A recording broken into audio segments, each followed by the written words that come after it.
నమస్తే why Jagan TV news కి స్వాగతం. నా పేరు యశ్వంత్. ముందుగా హెడ్లైన్స్. స్పందన కార్యక్రమంలో ప్రజలు అందిస్తున్న ఫిర్యాదులను నిర్దేశిత సమయంలో సక్రమంగా పరిష్కరించాలని అధికారులను ఆదేశించిన జిల్లా కలెక్టర్ వివేక్ యాదవ్.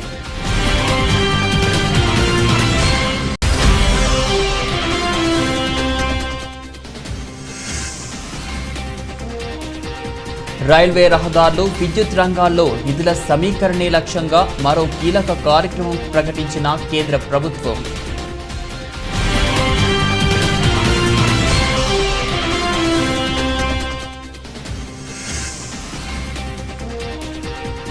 శ్రీకాకుళం జిల్లాలో ఘోర రోడ్డు ప్రమాదం, 4 పోలీసులు అక్కడికక్కడే మృతి.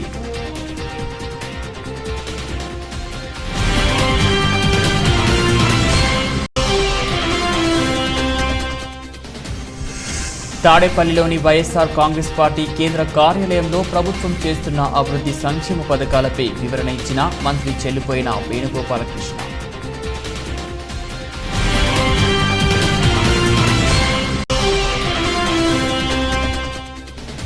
డీజీపీని కలిసి కృతజ్ఞతలు తెలిపిన రమ్య కుటుంబ సభ్యులు. ఘటనకు ముందు అనంతరం జరిగిన పరిణామాలను వివరించిన కుటుంబ సభ్యులు.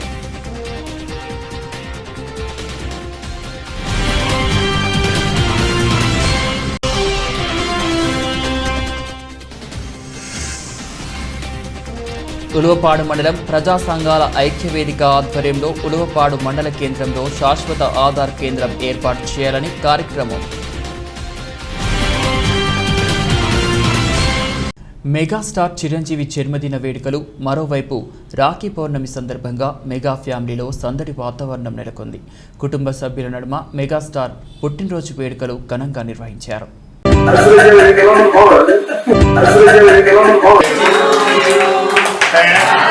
రైల్వే రహదారులు, విద్యుత్ రంగాల్లో నిధుల సమీకరణే లక్ష్యంగా కేంద్ర ప్రభుత్వం మరో కీలక కార్యక్రమం ప్రకటించింది. జాతీయ మానిటైజేషన్ పైప్లైన్ పేరిట కేంద్ర ఆర్థిక శాఖ మంత్రి నిర్మలా సీతారామన్ ఈ కార్యక్రమాన్ని ప్రకటించారు. 6 లక్షల కోట్ల సమీకరణ లక్ష్యంగా జాతీయ మానిటైజేషన్ పైప్లైన్ చేపట్టినట్లు పేర్కొన్నారు. Given of InvITs which are being very popularly used by the highways, National Highways Authority. Power Grid Corporation, for instance, has also used the InvIT rates model, and as a result, they were able to raise more than 7,000 crores. So I think it's important that India recognizes that time has come for making the most out of our assets, and in this pipeline, we've listed that out so that they can be better monetized. How do you think this is going to work out? How is the government confident that this is going to work out? And really, for it to work out, have we done enough groundwork? I would like to draw your attention. I'm sure all of you are aware, but in this context, it is necessary for us to draw to some facts which have happened in the last 7 years. There's been a consistency in policy, and the regulatory support has also been periodically reviewed by the Prime Minister himself to make sure, in the name of ease of living, in the name of ease of doing business, we are making sure that the regulatory support is also consistent. Enabling frameworks have been put in place. So therefore, I think this proactive thrust which is being given for monetization will really find the right kind of ecosystem with which we can meaningfully monetize our assets. In this, without me getting into too much of detail, because I'm also talking about how this policy is very much in line with what we have said in the budget. I want to draw your attention. You would remember, even through Corona, even through the pandemic, Srikakulam జిల్లాలో ఘోర road ప్రమాదం చోటు చేసుకుంది. ఈ ప్రమాదంలో 4 పోలీసులు దుర్మరణం పాలయ్యారు. ఈ ఘటన పలాస మండలం సుమ్మాదేవి జాతీయ రహదారిపై జరిగింది. బొలెరో వాహనంలో ఏఆర్ కానిస్టేబుల్ వెళ్తుండగా ప్రమాదం సంభవించింది. ఈ ప్రమాదంలో 4 అక్కడికక్కడే మృతి చెందగా పలువురు గాయపడ్డారు. గాయపడిన వారిని హుటాహుటిన ఆసుపత్రికి తరలించారు.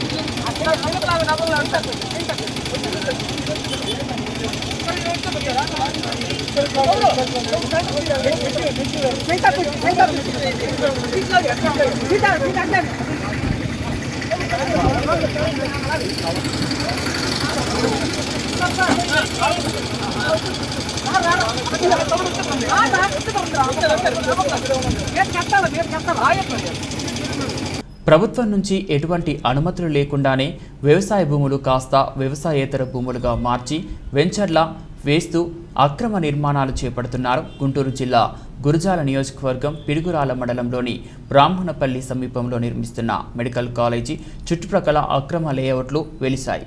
వ్యవసాయ భూమిని వ్యవసాయేతర భూమిగా మార్చకుండా లేఅవుట్లు వేసి సొమ్ము చేసుకుంటున్నారు. కనీసం ఆ భూమి పట్టా భూమియా లేదా రెవెన్యూ భూమియా అన్నది కూడా పరిశీలన చేయని రెవెన్యూ అధికారులు నిమ్మకు నీరెత్తినట్లు వ్యవహరిస్తున్నారని ఆరోపణలు బలంగా వినిపిస్తున్నాయి. గుంటూరు జిల్లా తెనాలి వేదికగా నూతనంగా ప్రారంభిస్తున్న ఎస్టీవీ ఛానల్ ఆవిష్కరణకు తెనాలి పట్టణంలోని రామకృష్ణ కవి కళాక్షేత్రంలో నిర్వహించిన కార్యక్రమంలో రాష్ట్ర హోంమంత్రి మేకతోటి సుచరిత, నర్సారావుపేట పార్లమెంట్ సభ్యులు లావు శ్రీకృష్ణదేవరాయలు, తెనాలి శాసనసభ్యులు అన్నాబత్తుని శివకుమార్, శాసనమండలి సభ్యులు లక్ష్మణరావు, పలువురు ప్రముఖులు పాల్గొన్నారు. ముందుగా నర్సారావుపేట ఎంపీ లావు శ్రీకృష్ణదేవరాయలు దేశ స్వాతంత్ర్యం కోసం నిస్వార్థమైన సేవలు అందించి అసూలు బాసిన టంగుటూరి ప్రకాశం పంతులు 150వ జయంతి సందర్భంగా మహనీయునికి నివాళులర్పించారు. చూడాలి, లేకపోతే నేను చేయాలనుకుంది నా సమయంలో చేయాలి. అది టెక్నాలజీ ద్వారా సాధ్యపడతా వస్తూ ఉంది.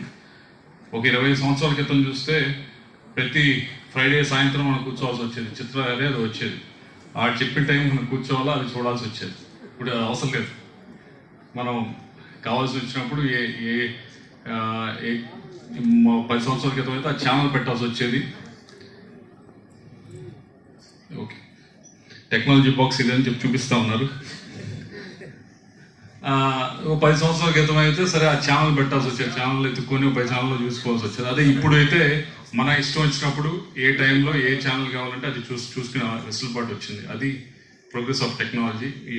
పర్సనలైజ్డ్, మన టైంకి మనకు కావాల్సింది. ఎడ్యుకేషన్ అయినా అంతే. ఎడ్యుకేషన్ అయినా చదువుకోవాలి అంటే స్కూల్కి వెళ్ళటం, లేకపోతే ట్యూషన్ మాస్టర్ దగ్గరికి వెళ్ళటం, అక్కడికి వెళ్తేనే అవుతుందనే పరిస్థితి నుంచి ఇప్పుడు చూస్తే నీ కంప్యూటర్ ఓపెన్ చేస్తే నువ్వు కావాలంటే లెక్చర్ వినొచ్చు. అక్కడే ట్యూషన్ కూడా ఆన్లైన్ చెప్పే పరిస్థితి ఈరోజు ఉంది. సరే, అందరికీ అందుతుందా అంటే అది అందరికీ అందట్లేదు. ఏదో 10-15% మందికి ఈరోజు అంతా ఉంది. సేమ్ ఒక 20 సంవత్సరాల క్రితం చూసినప్పుడు కూడా ఇంటర్నెట్ గురించి ఇలా మాట్లాడుకుంటున్నప్పుడు అప్పుడు కూడా అనుకునేవాళ్ళం 10-15% మందికి అంతా ఉంది, మిగతా సంబంధం లేదు. కానీ ఇప్పుడు అందరి దగ్గర స్మార్ట్ ఫోన్స్ వచ్చినాయి. ఇది కూడా మారుతుంది. ఎడ్యుకేషన్ అనేది కూడా నెక్స్ట్ 10 years 15 yearsలో ప్రతి ఒక్కరూ కూడా పర్సనలైజ్డ్ ఎడ్యుకేషన్, నా టైంకి నేను ఈ సబ్జెక్ట్ చదువుకోవాలనే పరిస్థితి వస్తుంది. గ్రామాల్లో కూడా వస్తుంది. ఇంకా ఫాస్ట్గా కూడా రావచ్చు. 15 సంవత్సరాలు కూడా వస్తుంది, ఇంకా ఫాస్ట్గా కూడా రావచ్చు. కాబట్టి టెక్నాలజీ అనేది అంత ఫాస్ట్గా మూవ్ అవుతూ ఉంది. మూవ్ అవుతున్న టెక్నాలజీలో దాంతో పాటుగా ఎంటర్టైన్మెంట్ అయినా కానీ, దాంతో పాటుగా ఇప్పుడు మీరు అందరూ చూస్తూ ఉన్నారు చాలామంది న్యూస్ ఛానల్స్ అయినా కానీ. ఒకప్పుడు కృష్ణా జిల్లా తిరువూరు వైఎస్ఆర్ కాంగ్రెస్ పార్టీ కార్యాలయంలో ఏర్పాటు చేసిన విలేకరుల సమావేశంలో ఎమ్మెల్యే కుక్కిలిగడ్డ రక్షణ నిధి మాట్లాడుతూ సీఎం జగన్ ఇచ్చిన హామీ మేరకు రేపు రాష్ట్రంలో 2వ విడత 20,000 లోపు అగ్రిగోల్డ్ బాధితులకు నగదు జమ చేస్తున్నారని తెలిపారు. గత ప్రభుత్వంలో అగ్రిగోల్డ్ ఆస్తులపై టీడీపీ నేతలు కన్నేశారని ఆరోపించారు. కానీ మా ప్రభుత్వం బాధితులకు న్యాయం చేస్తుందని ఎమ్మెల్యే రక్షణ నిధి పేర్కొన్నారు. 1452 ఉన్నారు. అదేవిధంగా ఇస్తానపేట అయితే 943 మంది ఉన్నారు.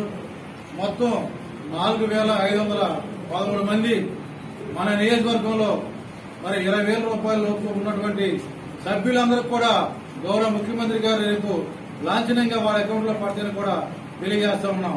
ఇలాంటి క్లిష్ట పరిస్థితులు కూడా కరోనా టైంలో కూడా సూర్యాపేట జిల్లా హుజూర్ నగర్ మండలంలోని శ్రీనివాస్పురం గ్రామంలో ఓ వ్యవసాయ భూమి వద్ద ఉన్న బావిలో మంచినీళ్లు తాగడానికి వెళ్లి ప్రమాదవశాత్తు కాలు జారి బావిలో పడిపోయాడు. ఈత రాకపోవడంతో వెంకటేష్ అనే యువకుడు ప్రాణాలు కోల్పోయాడు. విషయం తెలుసుకున్న గ్రామస్తులు మృతదేహాన్ని బావి నుంచి బయటకు తీశారు.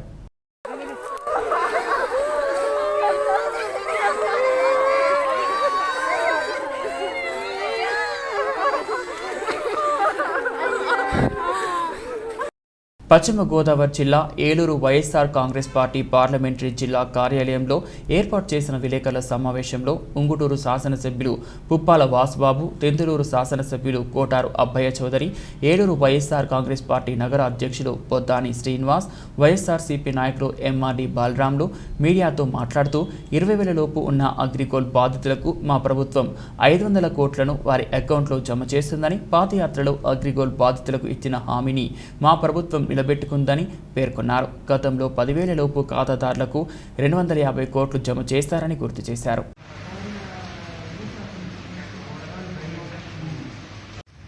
జగన్మోహన్ రెడ్డి గారు అగ్రిగోల్డ్ బాధితులకు బాసటగా 20,000 రూపాయల లోపు, గతంలో 10,000 రూపాయల లోపు డిపాజిట్ చేసిన వాళ్ళకి సుమారు 264 కోట్లు కేటాయించి 240 కోట్లు వాళ్ళకి ఆ యొక్క లబ్ధిదారులకు ఇవ్వడం జరిగింది. ఆ మోసపోయినటువంటి అగ్రిగోల్డ్ బాధితులకు బాసటగా వైఎస్ఆర్ కాంగ్రెస్ పార్టీ జగన్మోహన్ గారి పాదయాత్రలో ఇచ్చిన హామీ మేరకు సుమారు 6,800 కోట్ల రూపాయలు ఆర్థిక నేరానికి పాల్పడినటువంటి అగ్రిగోల్డ్ సంస్థలో మన ఆంధ్రప్రదేశ్ రాష్ట్రంలో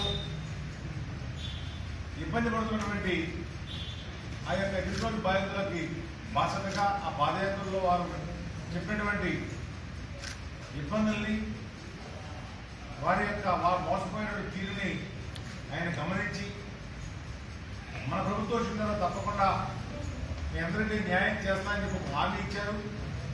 ఆ హామీలో భాగంగా 240 కోట్లు మొదటిగా 10,000 రూపాయలు ఇచ్చినటువంటి బాధితులకు ఇచ్చిన తర్వాత రేపటి రోజున అంటే ఆగస్టు 24వ తారీఖు 20,000 రూపాయల లోపు ఎవరైతే ఈ యొక్క బాధితులు ఉన్నారో వారి ఖాతాలోకి ఆత్మహత్యలు విని గౌరవ ముఖ్యమంత్రి గారు ఆ రోజు మాట ఇచ్చారు. తప్పకుండా మన అధికారంలోకి రాగానే అగ్రిగోల్డ్ బాధితులకు న్యాయం చేస్తాను, న్యాయం చేయడమే కాకుండా శాశ్వత పరిష్కారం చేయడానికి కూడా కృషి చేస్తాము అని చెప్పిన విధంగానే ఈరోజు మొట్టమొదటి కేబినెట్ సమావేశంలోనే సుమారుగా 1,150 కోట్ల రూపాయలు అగ్రిగోల్డ్ బాధితులకి కేటాయించి 10,000 లోపు డిపాజిట్ ఉన్న 3,40,000 మందికి సుమారుగా 240 కోట్లు ఈ ప్రభుత్వం ఇప్పటికే చెల్లించింది అని చెప్పి కూడా ఈరోజు మీ అందరికీ తెలుపుతున్నాం. అదేవిధంగా మాట నిలబెట్టుకుంటూ ఈరోజు 20,000 లోపు ఉన్న డిపాజిట్దారులందరినీ కూడా ఇప్పటికే వాళ్ళందరూ అప్లికేషన్స్ కూడా ఇందాక మన పెద్దలు చెప్పినట్టుగా సుమారుగా 13,83,574 మంది, అంటే ఇంత ఆర్థిక ఇబ్బంది ఉన్నా కూడా ఈ రాష్ట్రంలో 13,83,574 మంది పేదవారు ఉన్నారు. వారి మొహంలో నేను చిరునవ్వు చూడాలి అని 500 కోట్ల రూపాయలు ఈరోజు వారి కోసం అని చెప్పి 24వ తారీఖున అంటే రేపు వాళ్ళ అక్కడి నుంచి బటన్ నొక్కి ఆ ప్రతి ఒక్క అగ్రిగోల్డ్ బాధితులకి కూడా న్యాయం చేయగలుగుతున్న ముఖ్యమంత్రి గౌరవ ముఖ్యమంత్రి జగన్మోహన్ రెడ్డి గారు మాత్రమే అనే విషయాన్ని మరొకసారి ఈరోజు తెలుపుతున్నాం. ఈరోజు గుంటూరు జిల్లా వినుకొండపట్నంలోని వైఎస్ఆర్ కాంగ్రెస్ పార్టీ కార్యాలయంలో ఏర్పాటు చేసిన విలేకరుల సమావేశంలో వినుకొండ శాసనసభ్యులు బొల్లా బ్రహ్మనాయుడు మాట్లాడుతూ ముఖ్యమంత్రి వై జగన్మోహన్ రెడ్డి ఆ రోజు పాదయాత్రలో ఇచ్చిన హామీలను నెరవేర్చారని, అగ్రిగోల్డ్ బాధితులకు ప్రభుత్వం అండగా నిలిచి 20,000 రూపాయలలోపు ఉన్న అగ్రిగోల్డ్ బాధితులకు నేరుగా వారి అకౌంట్లో జమ చేస్తున్నామని తెలిపారు. ప్రతిపక్షాలు ప్రతి అంశాన్ని రాజకీయంగా చూస్తున్నారని, ప్రతి విమర్శలు తప్ప గత ప్రభుత్వంలో చేసిందేమీ లేదని అన్నారు. ఇల్లీగల్ యాక్టివిటీస్ ఏమన్నా సరే వాటి విషయంలో సహించేది లేదు. ఏవైతే గుట్కా కానీ, ఇల్లీగల్ లిక్కర్ కానీ, నెక్స్ట్ ప్యాకాట్ కానీ, వీటి విషయంలో నాటుసారా కానీ, వీటి విషయంలో ఎలాంటి ఉపేక్షించే ధోరణి మాత్రం ఉండదండి. ఎవరైనా సరే, ఎంత పెద్ద వాళ్ళైనా సరే ఈ ఇల్లీగల్ యాక్టివిటీస్లో ఉంటే కనుక ఖచ్చితంగా వాళ్ళని కోర్టు పరిధిలో తీసుకెళ్తాం, రిమాండ్ చేస్తాం. దయచేసి ఇలాంటి వాటిని ఎవరైనా ఎంకరేజ్ చేసేది ఉంటే వాటిని తొందరగా మానుకోండి. ఇది లా అండ్ ఆర్డర్ విషయంలో 24 అవర్స్ మీకు అందుబాటులో ఉంటాం. మా పోలీస్ పరంగా ఈ ట్రాఫిక్ గురించి కూడా మా దృష్టికి వచ్చింది. ట్రాఫిక్ విషయంలో కూడా మా వాళ్ళని అనునిత్యం ట్రాఫిక్లో ఉండేలాగా డ్యూటీస్ అయ్యి అలాట్ చేస్తున్నాం. అలాగే ఈ మూమెంట్ చేసే విధానంలో విలేజ్ విజిట్స్ కానీ ఎక్కువ చేసి లోకల్గా ప్రజలకు ఉండేటువంటి ఇబ్బందులు తెచ్చుకునే ఇది కూడా చేస్తాం. దయచేసి ప్రజలందరూ మాకు కోఆపరేట్ చేసేసి వీటి విషయంలో మాకు ఇన్ఫర్మేషన్ ఇవ్వాలని కోరుతున్నాం. నెక్స్ట్ మన గవర్నమెంట్ తీసుకున్నటువంటి నిర్ణయాల్లో దిశ యాప్ ఏదైతే ఉందో దానికి మంచి రెస్పాన్స్ ఉంది. అదేవిధంగా ఇది ఎవరైతే ఆపదలో ఉన్నారో వాళ్ళకి దిశ చట్టం కానీ దిశ యాప్ కానీ ఎంతో ఉపయోగకరంగా ఉన్నాయి.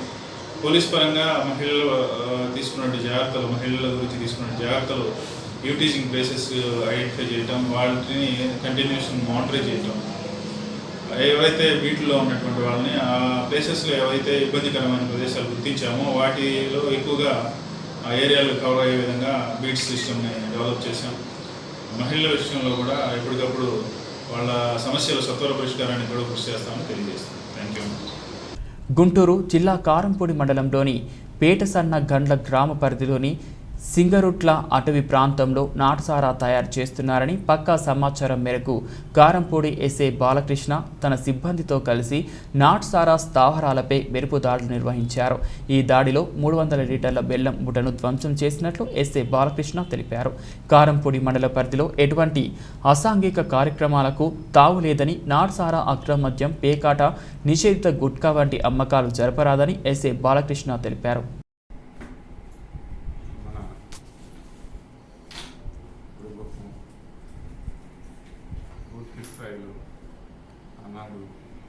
అగ్రిగోల్డ్ బాధితులు ఎవరైతే నష్టపోయారో నష్టపోయినటువంటి వారికి అన్ని విధాల ప్రభుత్వం ఆదుకోవాలని ఆనాడు కూడా మాట ఇవ్వటం జరిగింది. గౌరవ ముఖ్యమంత్రి జగన్మోహన్ రెడ్డి గారు, ఆనాటి ముఖ్యమంత్రి చంద్రబాబు నాయుడు గారు ఆయన సమయంలో అగ్రిగోల్డ్ బాధితులందరూ కూడా మరి అనేక రకాలుగా మరి చిన్నవాళ్ళు, చన్నవాళ్ళు, చాలా పేద కుటుంబాలతో ఉన్నటువంటి వాళ్ళు దాచుకున్న డబ్బుని మరి అన్యాయం చేసినటువంటి అగ్రిగోల్డ్ యాజమాన్యాన్ని మరి ఆయన ఇప్పించే విషయంలో కానీ ఆయన ఎక్కడ కూడా పూర్తి స్థాయిలో బాధితులకు న్యాయం చేయలేని పరిస్థితుల్లో మరి గౌరవ జగన్మోహన్ రెడ్డి గారు మా ప్రభుత్వం రాగానే మీకు న్యాయం చేస్తాం, 1150 కోట్ల దాకా ఆ చిన్న వాళ్ళకి మేము అందిస్తామని ఆ రోజు చెప్పడం జరిగింది. చెప్పిన మాట చెప్పిన విధంగా మరి 10,000 రూపాయలు ఉన్నటువంటి ఆనాడు ఉన్నటువంటి ఎవరైతే 10,000 లోపు ఖాతాలు ఉన్నాయో అవి బాధితులు ఉన్నారో అగ్రిగోల్డ్ బాధితులు వారికి మరి ఆ రోజు 240 కోట్లు జమ చేయటం జరిగింది. మరి ఆ తర్వాత ఈరోజు చూస్తే తాడేపల్లిలోని వైఎస్ఆర్ కాంగ్రెస్ పార్టీ కేంద్ర కార్యాలయంలో మంత్రి చెల్లుబోయిన వేణుగోపాలకృష్ణ మాట్లాడుతూ ప్రభుత్వం చేస్తున్న అభివృద్ధి సంక్షేమ పథకాలపై వివరించారు.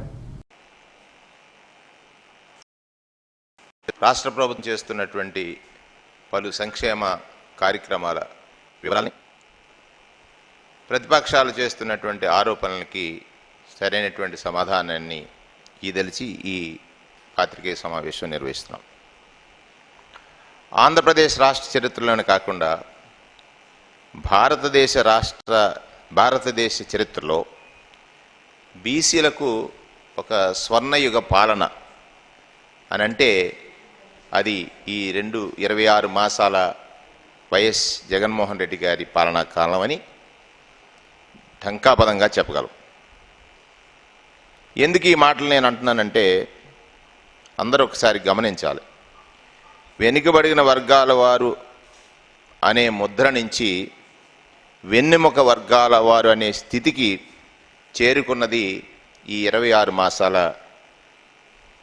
పాలనా కాలంలో అనేటువంటిది స్పష్టంగా. స్పందన కార్యక్రమంలో ప్రజలు అందిస్తున్న ఫిర్యాదులను నిర్దేశిత సమయంలో సక్రమంగా పరిష్కరించాలని జిల్లా కలెక్టర్ వివేక్ యాదవ్ అధికారులను ఆదేశించారు. గుంటూరు కలెక్టరేట్లోని ఎస్ఆర్ శంకరన్ హాల్లో నిర్వహించిన డైలీవర్ కలెక్టర్ స్పందన కార్యక్రమంలో జిల్లా కలెక్టర్ వివేక్ యాదవ్, సంయుక్త కలెక్టర్ దినేష్ కుమార్, సంయుక్త కలెక్టర్ అంజలి, సంయుక్త కలెక్టర్ శ్రీధర్ రెడ్డి, జిల్లా రెవెన్యూ అధికారి కొండయ్య పాల్గొని ప్రజల నుంచి ఫిర్యాదులను స్వీకరించారు.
డీజీపీని కలిసి కృతజ్ఞతలు తెలిపిన రమ్య కుటుంబ సభ్యులు ఘటనకు ముందు అనంతరం జరిగిన పరిణామాలను వివరించిన కుటుంబ సభ్యులు ఘటన అనంతరం పోలీసులు సత్వరం స్పందించి ముద్దాయిని అరెస్ట్ చేశారు. రమ్య కుటుంబ సభ్యులు పోలీసులు ఇంత వేగంగా స్పందించడం గతంలో ఎన్నడూ చూడలేదు. రమ్య కుటుంబ సభ్యులు తమ కుటుంబం పైన కొంతమంది ఉద్దేశపూర్వకంగా తప్పుడు ఆరోపణలు చేస్తూ మానసికంగా వేధిస్తున్నారు. రమ్య కుటుంబ సభ్యులు డబ్బులకు అమ్ముడుపోయామంటూ సోషల్ మీడియాలో పోస్టులు పెడుతున్నారు. ఆ కారణంగా ఇంట్లో భోజనం చేయలేకపోతున్నారు. రమ్య కుటుంబ సభ్యులు అటువంటి వారి పట్ల కఠిన చర్యలు తీసుకోవాలని డీజీపీని కోరిన రమ్య కుటుంబ సభ్యులు ఉలువపాడు మండలం ప్రజా సంఘాల ఐక్యవేదిక ఆధ్వర్యంలో ఉలువపాడు మండల కేంద్రంలో శాశ్వత ఆధార్ కేంద్రం ఏర్పాటు చేయాలని కార్యక్రమం జరిగింది. ఈ కార్యక్రమంలో ఆర్ మోహన్, ఐఎస్టియు జిల్లా కార్యదర్శి జొన్నలగడ్డ సురేష్ బాబు, సిఐటియు మండల కార్యదర్శి సయ్యద్ గౌస్ పాషా, సిపిఎం పార్టీ నాయకులు కత్తి పాలకొట్టయ్య, యానాది జాగృతి సంఘం మండల నాయకుడు మరియు ఉలువపాడు మండల ప్రజలు పాల్గొన్నారు. కడుగు ముందుకేయండి సార్, కడుగు ముందుకేయండి సార్. రామ్ సార్ ఎందుకు కనపడతానే కనపడలేదు. ఈ ఆధార్ కేంద్రాన్ని ఎక్కడుంది, ప్రస్తుతం ఎక్కడుందో అక్కడ ఉంచినా మాకు ఇబ్బంది లేదు. ఉలవపాడులో ఉంచినందువలన ఇక్కడ సర్వర్ ప్రాబ్లం గతంగా అంటే కొద్దిగా తక్కువగా ఉంటది. ఉలవపాడులో ఒక ఆధార్ కేంద్రాన్ని ఏర్పాటు చేసి ప్రజల సమస్యల్ని పరిష్కరించాలని చెప్పి ప్రధానంగా తక్షణం ప్రజలు ఎదుర్కొంటున్నటువంటి ఈకేవైసీ సమస్య అవుతుందో ఆ సమస్య 29 ముగిసిపోతుంది.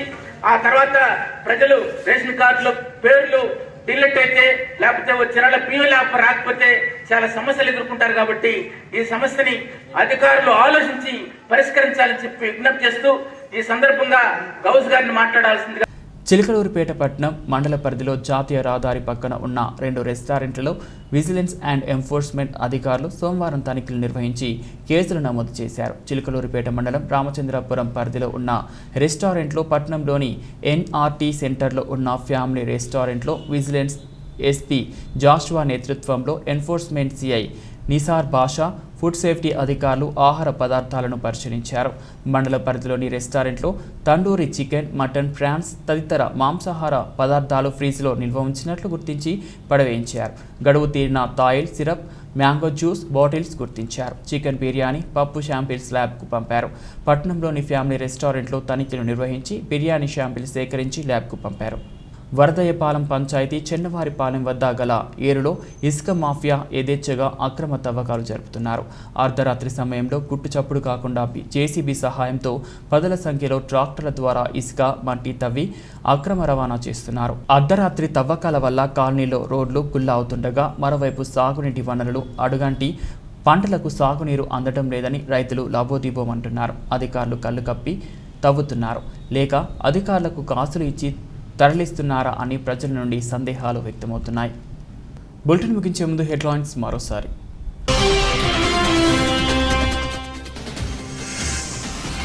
స్పందన కార్యక్రమంలో ప్రజలు అందిస్తున్న ఫిర్యాదులను నిర్దేశిత సమయంలో సక్రమంగా పరిష్కరించాలని అధికారులను ఆదేశించిన జిల్లా కలెక్టర్ వివేక్ యాదవ్.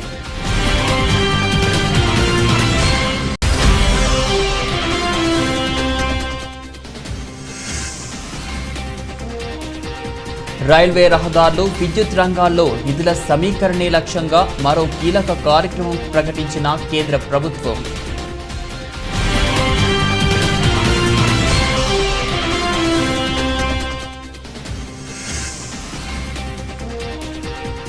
శ్రీకాకుళం జిల్లాలో ఘోర రోడ్డు ప్రమాదం, 4 పోలీసులు అక్కడికక్కడే మృతి.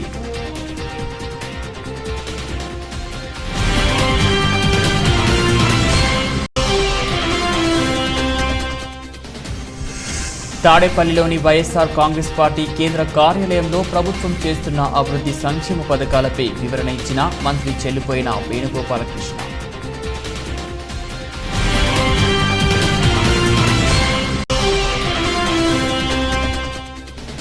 డీజీపీని కలిసి కృతజ్ఞతలు తెలిపిన రమ్య కుటుంబ సభ్యులు. ఘటనకు ముందు అనంతరం జరిగిన పరిణామాలను వివరించిన కుటుంబ సభ్యులు.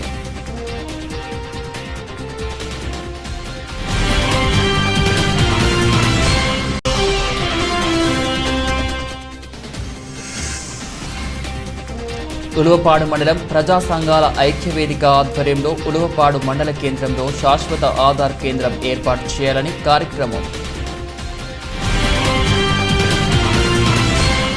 ఇవి బులెటిన్ అప్డేట్స్. మరో బులెటిన్లో మళ్ళీ కలుద్దాం. అంతవరకు సెలవు. నమస్తే.